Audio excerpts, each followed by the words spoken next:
మళ్ళీ వచ్చిన దానినే పేద బ్యాంకులకి రావాలని చెప్పి విజ్ఞప్తి. అందరూ ఇప్పుడు వచ్చిన దానినే పేద బ్యాంకులకి రావాలని చెప్పి విజ్ఞప్తి. బంగ్లాదేశీలో అందరూ కూడా ఓట్లు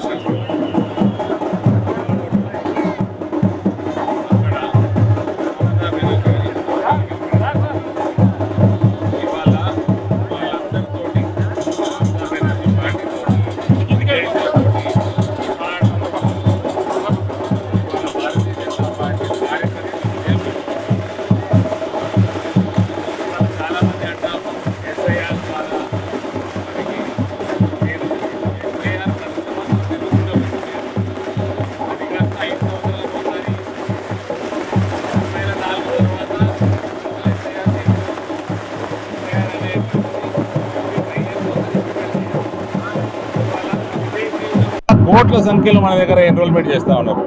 దీని ద్వారా దేశ భద్రత ముప్పు, మన ఫైనాన్సెస్కి ముప్పు, మనం చేస్తున్న ప్రజలకి భారతీయులకి ఎన్ని స్కీమ్స్ ఉన్నాయో అవన్నీ కూడా విదేశాల్లో కూడా పోతా ఉన్నాయి.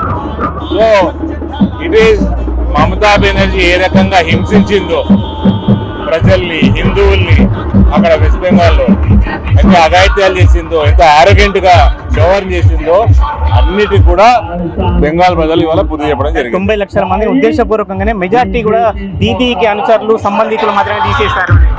90 లక్షల మంది ఓట్లు పోయినాయని అందరు మాట్లాడుతున్నారండి.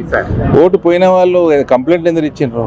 చచ్చిపోయినాడు కంప్లైంట్ ఇయ్యాడు కదా, డబల్ ఓటు ఉన్నాడు కంప్లైంట్ ఇయ్యాడు కదా. ఏమని ఇస్తాడు కంప్లైంట్? డబల్ ఓటు ఉన్నాడు చచ్చిపోయినాడు కంప్లైంట్ ఇస్తాడా?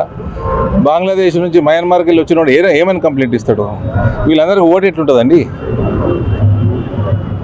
ప్రక్షాళన జరిగింది. ప్రక్షాళన మీకు నిజంగా ఎవరిదైనా జెన్యున్ ఓటు ఉంటే కంప్లైంట్ ఇచ్చుకొని రివైజ్ చేసుకుంటాడు కదా. మళ్ళీ కంప్లైంట్లే లేవు కదా, ఉత్తరప్రదేశ్లో లేవు, బీహార్లో లేవు, వెస్ట్ బెంగాల్లో లేవు.